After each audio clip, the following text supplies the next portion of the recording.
नमस्कार दोस्तों, पाथफाइंडर में आप सभी का स्वागत है। मेरा नाम है डॉक्टर महिपाल सिंह राठौड़ और आज इस लेक्चर में हम डिस्कस करेंगे भारत सरकार के द्वारा बनाए गए एक नए मंत्रालय के बारे में। सहकारिता मंत्रालय, मिनिस्ट्री ऑफ कोऑपरेशन की घोषणा करी गई है कल भारत सरकार के द्वारा, और इसका क्या इंपॉर्टेंस है और भारत में कोऑपरेटिव सोसाइटीज़ या कोऑपरेटिव मूवमेंट का क्या इतिहास रहा है उसको भी हम जानेंगे। तो देखो, केवल इतनी सी बात तो मैं आपको बताऊंगा नहीं कि नया मंत्रालय बना है, इसका हिस्ट्री भी हम पढ़ेंगे, तभी तो हम एग्जाम्स में क्वेश्चंस को सॉल्व कर पाएंगे। तो आगे बढ़ने से पहले आपको बताना चाहता हूँ कि अनअकैडमी ऐप पर आप मुझसे जुड़ सकते हैं इस आईडी पर, और अन्य सभी जगह you can search for me with Mahipal Rathore. इस लेक्चर का पीडीएफ आपको pathfinder_UPSC टेलीग्राम चैनल पर मिल जाएगा। अगर आप यूपीएससी एग्जाम की तैयारी कर रहे हैं 2022 या 23 के लिए, तो अनअकैडमी सब्सक्रिप्शन के माध्यम से आप बहुत ही बेहतरीन तरीके से अपनी तैयारी कर सकते हैं। इस सब्सक्रिप्शन पर आज यानी 7 जुलाई को बहुत सारे स्पेशल ऑफर्स चल रहे हैं, जिनमें से सबसे बड़ा है 35% डिस्काउंट। उसके अलावा भी बहुत सारी चीज़ें हैं, जैसे कि नोट्स फ्री है, टेस्ट सीरीज फ्री है, और 1 साल का एसएससी बैंक एग्जाम का सब्सक्रिप्शन भी आपको फ्री मिलेगा with a UPSC course. But all these things will be valid only till today. और रविवार को आने वाला है मेगा कॉम्बैट, तो इस बार स्कॉलरशिप्स ही नहीं बल्कि आपके लिए कुछ स्पेशल प्राइजेज हैं, जैसे कि एप्पल आईपैड, एयरपॉड्स और अन्य बहुत सारे गिफ्ट्स हैं, और टॉप 500 रैंक्स के लिए अमेजॉन वाउचर्स हैं, और स्कॉलरशिप्स वाले जो ऑप्शन हमेशा होते हैं वो तो है ही।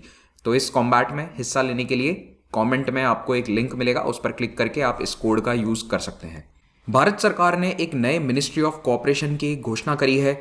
ये सहकारिता मंत्रालय बनाया जाएगा आने वाले कुछ दिनों में, और सरकार का लक्ष्य है सहकार से समृद्धि, यही टारगेट है कोऑपरेटिव मूवमेंट का। इसके बारे में मैं आपको आगे बताऊंगा कि ये कोऑपरेटिव मूवमेंट पूरा क्या है। तो अभी रिसेंटली ये चर्चा भी चल रही है कि कैबिनेट को एक्सपांड किया जाएगा, मंत्रिपरिषद को बढ़ाया जाएगा और कई नए चेहरे इसमें आएंगे। तो हो सकता है कि इस मंत्रालय को जो लीड करेगा, जो भी इसके मंत्री होंगे, वो भी इसी कैबिनेट एक्सपांशन में अनाउंस किए जाएंगे। मोस्ट प्रोबेबली यही होने वाला है। अब सहकारिता मंत्रालय को बनाने की घोषणा बजट 2021 में करी जा चुकी थी। उस समय बजट में ये कहा गया था कि एक अलग एडमिनिस्ट्रेटिव स्ट्रक्चर सेटअप किया जाएगा ताकि कोऑपरेटिव सोसाइटीज़ के लिए ईज ऑफ डूइंग बिजनेस बढ़ाया जा सके। तो उसी वादे पर खरा उतरते हुए सरकार ने इस नए मंत्रालय को बनाने की घोषणा करी है। अभी तक सहकारी समितियां किस मंत्रालय के अधीन आती थी? कृषि एवं किसान कल्याण मंत्रालय, ministry of agriculture and farmers welfare. इस मिनिस्ट्री का एक डिपार्टमेंट है जिसका नाम है department of agriculture, cooperation and farmers welfare. तो इसमें ये वाला जो कोऑपरेशन पार्ट है, this is about cooperative societies. तो एक डिपार्टमेंट के अंडर भी 3 अलग अलग चीजें थी, और उसमें से अब इसको निकालकर एक अलग मंत्रालय बनाया जाएगा, एक नई मिनिस्ट्री बनाई जाएगी। तो ये जो नई मिनिस्ट्री है, इससे एक अलग एडमिनिस्ट्रेटिव, लीगल और पॉलिसी फ्रेमवर्क बनेगा, जिससे कोऑपरेटिव मूवमेंट को भारत में और दृढ़ता मिलेगी, और जो ईज ऑफ डूइंग बिजनेस है कोऑपरेटिव्स के लिए वो आसान होगा। मल्टी स्टेट कोऑपरेटिव्स की मेंबरशिप बढ़ाई जा सकती है, उनका डेवलपमेंट भी बढ़ाया जा सकता है। अभी मल्टी स्टेट कोऑपरेटिव्स में कुछ इश्यूज हैं, हालांकि इसको लेकर एक कानून भी आया था जो मैं आपको आगे बताऊंगा 2002 वाला, लेकिन फिर भी कुछ इश्यूज इसमें चलते रहते हैं, तो अब इनको भी थोड़ा स्ट्रेंथनिंग मिलेगा। भारत सरकार समय समय पर नए मंत्रालय बनाती है, कई बार मंत्रालयों के नाम भी चेंज किए जाते हैं। अगर हम पिछले 5-6 सालों में नोटेबल चेंजेस देखें तो एक ये है कि मिनिस्ट्री ऑफ एनवायरनमेंट को अब कहा जाता है ministry of environment, forest and climate change. Ministry of animal husbandry को एक्सपांड करके फिशरीज, एनिमल हस्बेंड्री और डेयरिंग ये नाम दिया गया है, और ये तीनों ही अब इस मंत्रालय के द्वारा संभाले जाते हैं। और एचआरडी मिनिस्ट्री का नाम बदलकर एजुकेशन मिनिस्ट्री किया जा चुका है। तो ये 3 बड़े रीसेंट चेंजेस हैं पिछले 5-6 सालों के। अब आ जाते हैं कोऑपरेटिव सोसाइटी पर। एक कोऑपरेटिव सोसाइटी क्या होती है? It is an autonomous association of person, यानी कि एक स्वायत्त संस्थान जिसमें लोग अपनी मर्जी से जुड़े हों, वॉलंटरीली जुड़े हों, उन पर कोई दबाव नहीं है जुड़ने के लिए। और लक्ष्य क्या है इस संगठन का या फिर इस एसोसिएशन का? कि इकोनॉमिक, सोशल या कल्चरल जरूरतों को पूरा किया जाए। कोई भी टारगेट हो सकता है कि कोई कोऑपरेटिव सोसाइटी आर्थिक उत्थान के लिए बनाई गई हो, कोई सामाजिक दायित्व के लिए बनाई गई हो। आप एक कोऑपरेटिव सोसाइटी अपने कल्चर को बढ़ावा देने के लिए भी बना सकते हैं। तो कोई भी लक्ष्य हो सकता है। बस 2 ही कंडीशंस हैं कि एक, वो रजिस्टर कराना उसको जरूरी होता है, और जो भी उसके सदस्य होंगे उनको कुछ रूल्स एंड रेगुलेशंस फॉलो करने होते हैं। ऐसे संगठन की सबसे खास बात यह है कि इसका कोई भी एक व्यक्ति मालिक नहीं है। Nobody is an owner in a cooperative society. जो भी इसका सदस्य होगा सभी इसके ओनर्स हैं, सभी इसके भागीदार हैं। तो ये जॉइंटली ओन्ड, डेमोक्रेटिकली कंट्रोल्ड संस्था होती है। तो इसमें जो भी सदस्य है उसकी बात सुनी जाएगी। कई सारे रूल्स एंड रेगुलेशंस होते हैं वोटिंग को लेकर, प्रोसीजर्स को लेकर। और जो भी व्यक्ति इसका सदस्य है, मान लो आप एक कोऑपरेटिव सोसाइटी के मेंबर है जिसमें 100 लोग हैं, तो 100 हो या 1000 हो या 10 हो, सभी लोगों से कंसल्टेशन करनी जरूरी होती है। उसी के लिए वोटिंग होती है। डेमोक्रेटिक प्रक्रिया फॉलो करी जाती है। ये सबसे इंपॉर्टेंट पॉइंट होता है किसी भी कोऑपरेटिव सोसाइटी का। अब कोऑपरेटिव सोसाइटीज की शुरुआत हुई थी 14th सेंचुरी यूरोप में। यूरोप में तब आया था ब्यूबोनिक प्लेग, जिसने लगभग 1/3 आबादी को खत्म कर दिया था। और उस समय डेनमार्क में लेबर शॉर्टेज बहुत बड़ी हो गई थी, खेत पर काम करने के लिए लोग नहीं मिलते थे। तो ऐसे में डेनमार्क के लोगों ने एक सिस्टम अपनाया कि सभी लोग सभी के खेत पर काम करेंगे। और इस प्रकार से धीरे धीरे डेनमार्क में लगभग 90% जो खेत हैं वो कोऑपरेटिव में तब्दील हो जाते हैं। और क्योंकि कोई व्यक्ति वहां काम कर रहा है तो उसका भी वहां पर ओनरशिप हो जाता था, यानी वहां के प्रॉफिट में शेयर हो जाता था। 19th सेंचुरी आते आते कोऑपरेटिव सिस्टम ना केवल खेती में बल्कि डेयरी, हाउसिंग, विंड मिल्स, दुकानों में, सभी में काफी पॉपुलर हो गया था। और डेनमार्क, जो कि एक बहुत ज्यादा इंडस्ट्रियलाइज्ड देश नहीं था, वो इंग्लैंड और फ्रांस जैसे इंडस्ट्रियलाइज्ड नेशन से, जर्मनी जैसे देशों से टक्कर ले पा रहा था 19th सेंचुरी में इकोनॉमिकली, क्योंकि उसके पास एक बहुत ही स्ट्रांग कोऑपरेटिव सिस्टम था।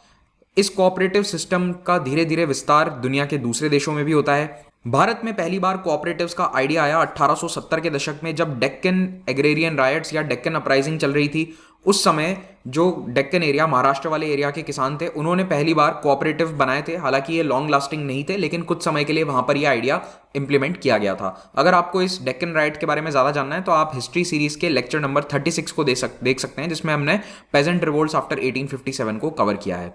इसके बाद कोऑपरेटिव सोसाइटीज भारत में काफी पॉपुलर हो जाती हैं और 1904 में 1904 में ब्रिटिश सरकार ने इनको रेगुलेट करने के लिए एक कानून पास किया, कोऑपरेटिव क्रेडिट सोसाइटीज एक्ट।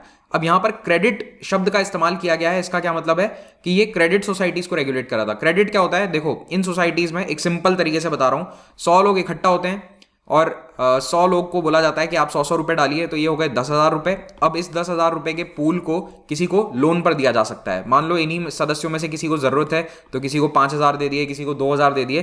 तो इस तरह का जो सिंपल फॉर्मूला है ये कई जगह भारत में अपनाया जाता है। लोग रजिस्टर्ड ही नहीं बल्कि परिवार में, समाज में भी इस तरह का एक कोऑपरेटिव सिस्टम रखते हैं। लेकिन इन सोसाइटीज को रेगुलेट करने की आवश्यकता लगी, तो इसीलिए अंग्रेज सरकार ने यह पहला कानून बनाया था। उसके कुछ साल बाद 1912 में कोऑपरेटिव सोसाइटीज एक्ट बनाया गया। तो इसमें सभी कोऑपरेटिव सोसाइटी आ गई, ना केवल जो पैसे का लोन वगैरह देती थी बल्कि सारी सहकारी समिति, चाहे वो आप किसी भी पर्पज से बना रहे हो, उन सभी को रेगुलेट करने के लिए यह कानून आ गया।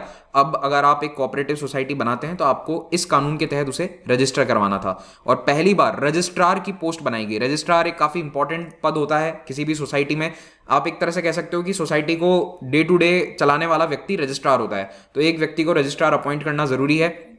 और जितना भी ऑफिशियल प्रोसीजर है रजिस्ट्रेशन का और ऑडिट का, वो इस कानून के तहत बनाया गया। 1919 में कोऑपरेटिव्स को प्रोविंशियल सब्जेक्ट बना दिया गया अंडर मोंटागू-चेम्सफोर्ड रिफॉर्म्स। मैंने कल ही मोंटागू-चेम्सफोर्ड रिफॉर्म्स पर लेक्चर बनाया, उसमें मैंने बताया था कि प्रोविंशियल और सेंट्रल लिस्ट पहली बार बनाई गई थी इस कानून के तहत। और यहां पर कोऑपरेटिव्स को प्रोविंशियल यानी कि राज्यों के अधीन रखा गया था। 1929 में national cooperative union of India की स्थापना करी जाती है, NCUI।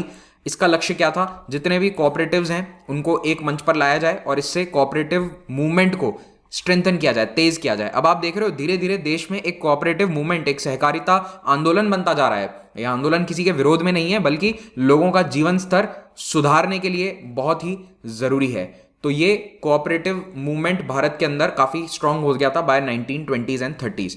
1942 में multi unit cooperative society act लाया जाता है। इसमें उन कोऑपरेटिव सोसाइटी को रखा जाता है जिसमें एक से ज्यादा राज्यों से मेंबर्स हैं। तो अगर मान लो कि उस समय की बॉम्बे प्रेसिडेंसी और मद्रास प्रेसिडेंसी दोनों ही एरियाज के सदस्य किसी एक कोऑपरेटिव सोसाइटी में है, तो ऐसी सोसाइटी को रेगुलेट करने के लिए multi unit cooperative society act लाया गया।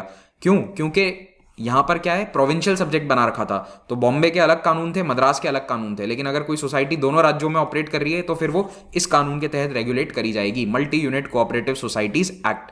फिर 1945 में कोऑपरेटिव प्लानिंग कमेटी की स्थापना करी गई ब्रिटिश इंडियन गवर्नमेंट के द्वारा। इनका टारगेट क्या था कि भारत में कोऑपरेटिव डेवलपमेंट को और बढ़ावा दिया जाए। और इस कमेटी की अध्यक्षता करी थी RG सरैया ने। ये नाम बहुत इंपॉर्टेंट है, याद रखना। कोऑपरेटिव प्लानिंग कमेटी आजाद होने से पहले ही भारत में बन चुकी थी 1945 में। So remember this point, it is very important for prelims.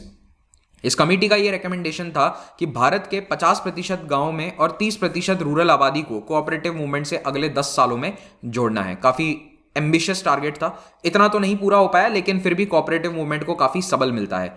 आजादी के बाद भारत सरकार ने भी इस ओर काफी ध्यान दिया। 1958 में नेशनल डेवलपमेंट काउंसिल ने कहा कि एक नेशनल पॉलिसी बनाई जाए, अलग पॉलिसी बनाई जाए सारे सहकारिता संगठनों को गवर्न करने के लिए, उनको रेगुलेट करने के लिए और फ्यूचर में उनका कैसे डेवलपमेंट होगा इसके लिए। तो ये नेशनल पॉलिसी जो है, इसको बनाने के बाद कोऑपरेटिव पर्सनल को, जो इन सोसाइटीज को संभालते हैं, उनकी ट्रेनिंग भी कराई जाए और कोऑपरेटिव मार्केटिंग सोसाइटीज का गठन किया जाए। 1984 में multi state cooperative societies act लाया गया। ये 1942 वाले ब्रिटिश कालीन एक्ट को रिप्लेस करता था। इसका टारगेट भी यही था कि एक से ज्यादा स्टेट में जो कोऑपरेटिव सोसाइटीज काम करती हैं उनको रेगुलेट किया जाए। 1980 आते आते कोऑपरेटिव मूवमेंट भारत में काफी पावरफुल हो चुका था और ग्रीन और व्हाइट रेवोल्यूशन दोनों को ही लाने में इन कोऑपरेटिव सोसाइटीज का बहुत बड़ा रोल था। इनफैक्ट अमूल, जो कि भारत की सबसे बड़ी कोऑपरेटिव सोसाइटीज में से एक थी, उसके कारण ही व्हाइट रेवोल्यूशन देश में स्टार्ट हुआ था। फिर 2002 में national policy on cooperative announce करी जाती है। तो सोचा था कि 1958 में ले आएंगे, लेकिन अल्टीमेटली नेशनल पॉलिसी 2002 में जाकर बनती है। Multi state cooperative society act को अमेंड किया जाता है और कोऑपरेटिव्स को ज़्यादा स्वायत्तता दी जाती है कि वो अपने निर्णय खुद कर सकें, यानी कि उनके रेगुलेशन को थोड़ा कम किया जाता है। सेंट्रल रजिस्ट्रार के पावर्स को थोड़ा कम करते हैं और जो सरकारी नुमाइंदे कोऑपरेटिव सोसाइटी के बोर्ड में पहले नॉमिनेट किए जाते थे, उनकी संख्या कम करी जाती है। तो पहले क्या होता था कि कोऑपरेटिव सोसाइटीज को सरकार बहुत रेगुलेट करती थी, तो इस पॉलिसी के तहत थोड़ा सा सरकार का रेगुलेशन कम किया गया, उनकी ऑटोनॉमी बढ़ाई गई। लेकिन कोऑपरेटिव सोसाइटीज को सबसे बड़ा बूस्ट मिला 97th कॉन्स्टिट्यूशनल अमेंडमेंट एक्ट के द्वारा। 2011 में संविधान में संशोधन करके सहकारिता समितियों को संवैधानिक दर्जा दिया गया। Constitutional status was given to cooperative societies. इस अमेंडमेंट ने 3 बड़े बदलाव किए हमारे संविधान में। पहला, आर्टिकल 19 में मौलिक अधिकारों में एक नया राइट जोड़ा गया, right to form a cooperative society. तो अब आपका ये संवैधानिक अधिकार है कि आप एक कोऑपरेटिव सोसाइटी बना सकें। डीपीएसपी में चेंज लाए गए, एक नया डीपीएसपी जोड़ा गया, आर्टिकल 43B। इसमें सरकार का अब ये दायित्व है कि वो कोऑपरेटिव सोसाइटीज को बढ़ावा दे, उन्हें प्रमोट करे। तीसरा, पार्ट 9B जोड़ा जाता है कॉन्स्टिट्यूशन में, जो कोऑपरेटिव सोसाइटीज के रेगुलेशन से संबंधित है। तो 243ZH से लेकर 243ZT तक बहुत सारे ये आर्टिकल्स जोड़े गए हैं। इनके अंदर डिटेल में बताया गया है कि कोऑपरेटिव सोसाइटीज का मैनेजमेंट किस प्रकार से होगा, election of member of board, audit कैसे होगा, right of a member to get information, इस तरह की चीजें हैं। आप यहां पर इसको पॉज करके पढ़ सकते हैं। तो याद रखिएगा 243ZH से 243ZT। ज्यादा इंपॉर्टेंट ये है पार्ट 9B, ये नया पार्ट जोड़ा गया था। आर्टिकल 43B यानी कि डायरेक्टिव प्रिंसिपल को अगर हम देखें तो उसमें यह लिखा गया है कि to promote voluntary formation, autonomous functioning, democratic control and professional management of cooperative society. यानी कि अब सरकार की जिम्मेदारी है कि वो सहकारी समितियों को बनने के लिए बढ़ावा दे, उनकी स्वायत्तता बनी रहे, इसके लिए ध्यान दिया जाए।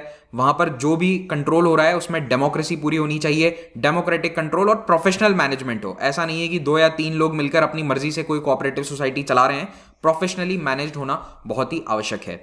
तो देखो, कोऑपरेटिव सेक्टर में बहुत ग्रोथ हुई है भारत में, बहुत सारे सेक्टर्स में, खास करके जो डेयरिंग है और फार्मिंग वाला सेक्टर है उसमें कोऑपरेटिव सोसाइटीज ने बहुत ग्रोथ दिखाई है और हमारे इकोनॉमी में उनका एक बहुत बड़ा योगदान है। लेकिन इस सेक्टर में कुछ प्रॉब्लम्स भी हैं। बहुत सारा मिसमैनेजमेंट देखा जाता है कोऑपरेटिव्स में।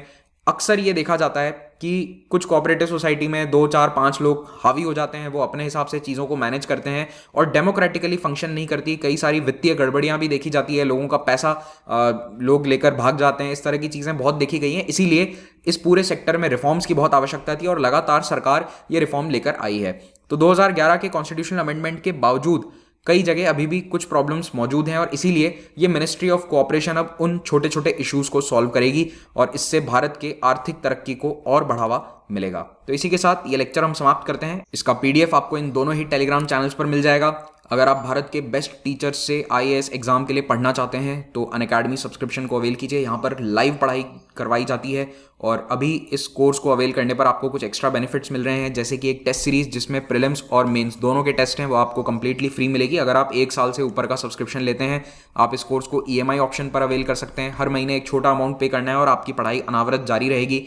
20 किताबों का सेट, जीएस की किताबों का सेट, हिंदी या इंग्लिश जिसमें भी आप चाहें वो आपके लिए अवेलेबल है। प्लस और आइकॉनिक दो प्रकार के यहाँ पर कोर्सेज हैं, दोनों के बेनिफिट्स आप यहाँ पर देख सकते हैं। आइकॉनिक का मेन बेनिफिट ये है कि यहाँ पर आपको पर्सनल मेंटोरशिप दी जाएगी एक ऐसे मेंटोर के द्वारा जो आपको डे टू डे गाइड करेंगे और यूपीएससी मेंस आंसर राइटिंग की प्रैक्टिस भी करवाएंगे। तो ये फर्क है आइकॉनिक और प्लस में। आप जो भी कोर्स अवेल करते हैं उस पर अगर आप महिपाल कोड यूज करेंगे तो आपको फ्लैट 10% डिस्काउंट मिलेगा, so you don't have to pay these prices. Platform पर ऑप्शनल के कोर्सेज भी अवेलेबल हैं, लेकिन मैंने आपको शुरुआत में ही बताया था कि अगर आप ऑप्शनल और जीएस का कॉम्बो कोर्स अभी लेते हैं तो आपको प्राइस में बहुत बेनिफिट मिल जाएगा। फॉर एग्जाम्पल, अगर आप एक साल का ऑप्शनल और एक साल का जीएस कोर्स लेते हैं तो that will cost you around 70,000 अगर आप उसको सेपरेटली लेते हैं। लेकिन अगर आप कॉम्बो कोर्स के तहत उसको अवेल करते हैं अभी तो आपको 51,700 रुपीज़ का वो पूरा कॉस्ट आएगा उसका, जिसमें आपको टेस्ट सीरीज, बुक सेट सब कुछ फ्री में मिल जाएगा। हमने एक नया चैनल स्टार्ट किया है अनरावल यूपीएससी, जिसमें एमसीक्यूज को डिस्कस किया जाता है। Do subscribe to that. Subscription avail करते ही आप बैचेस ज्वाइन कर सकते हैं, हर हफ्ते रेगुलर बैचेस बनते हैं। आपको सोचने की जरूरत नहीं है कि मैं कहाँ से क्या पढ़ूं, जस्ट ज्वाइन द बैच। हम 3 फ्री टेस्ट सीरीज चला रहे हैं, जिसमें से पाथफाइंडर टेस्ट सीरीज आपके पूरे जीएस की तैयारी करवा देती है। इस टेस्ट सीरीज को आप ज्वाइन कीजिए, नीचे आपको कॉमेंट में उसका लिंक मिल जाएगा और you can use the code to join it for free. Thank you very much for watching this. Please subscribe to pathfinder.